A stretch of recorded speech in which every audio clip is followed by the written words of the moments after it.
Opa, daí? Hoje e sempre, Guarani, chegamos à terceira rodada do Campeonato Brasileiro da Série C. E nesta segunda-feira, dia 28 de abril, às 19h30, o Guarani tem um desafio fora de casa. O Bugre vai até Caxias do Sul para encarar o Sociedade Esportiva e Recreativa Caxias do Sul, no estádio Francisco Stedley, mais conhecido como Centenário. Estádio para mais de 22 mil pessoas. Os ingressos lá estão bem acessíveis, bem baratos. Começam em R$ 15 e vão até R$ 40. Então já dá para imaginar o estádio cheio, pressão da torcida a grenar, não só para cima da gente, mas também para cima do próprio Caxias, que ainda tenta embalar na competição na Série C, não é mesmo? Falando do adversário, o Caxias vem de uma vitória e uma derrota nesse começo da Série C. Tem 3 pontos, está em nono lugar na tabela. Já o nosso Guarani, o nosso Bugrão, vem de uma vitória... Aliás, vem de uma fase difícil. Quem me dera fosse vitória.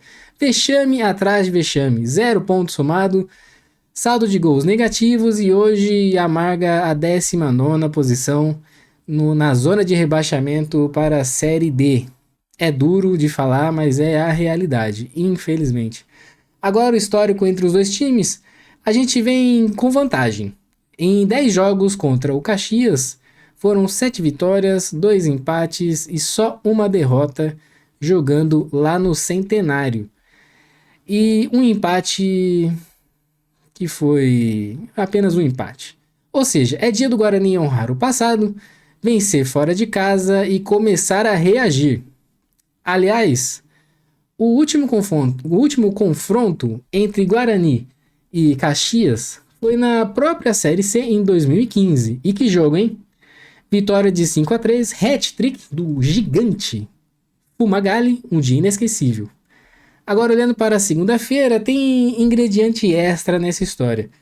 Vai rolar um reencontro com o técnico Júnior Rocha. Aquele que foi um dos 5 técnicos do Guarani em 2024 e que acabou levando a gente, infelizmente, para essa Série C, esse rebaixamento vexatório. O Guarani vai a campo agora sob o comando do Marcelo Cordeiro, que já foi auxiliar do próprio Júnior Rocha. Por incrível que pareça, dessa vez ele vem solo, já que o Jairo Blumer vai estar com o Sub-20, um compromisso com o Sub-20. Importante também ficar de olho no time do Caxias. Tomás Basto, William Mota, Pedro Cuiabá e Lucas Cunha são nomes perigosos do time do Caxias que o Guarani deve ficar atento. E para fechar, sabemos que a situação no Guarani é uma bagunça. Infelizmente, diretoria calada, só postando parabéns e feliz aniversário nas redes sociais, demissão de técnico, polêmicas internas e no meio disso tudo, um lançamento tímido da camisa branca. Linda, por sinal. Muito bonita. Mas sem o mínimo de hype que o Bugre merece. Apesar de tudo, espero que, de coração, que os jogadores entrem em campo focados, com vontade e buscando os 3 pontos. A gente merece essa reação. Vamos com tudo. Por favor, meu Bugre, vamos vencer mais essa, pelo menos essa, vamos reagir. E lembrando que hoje e sempre, Guarani.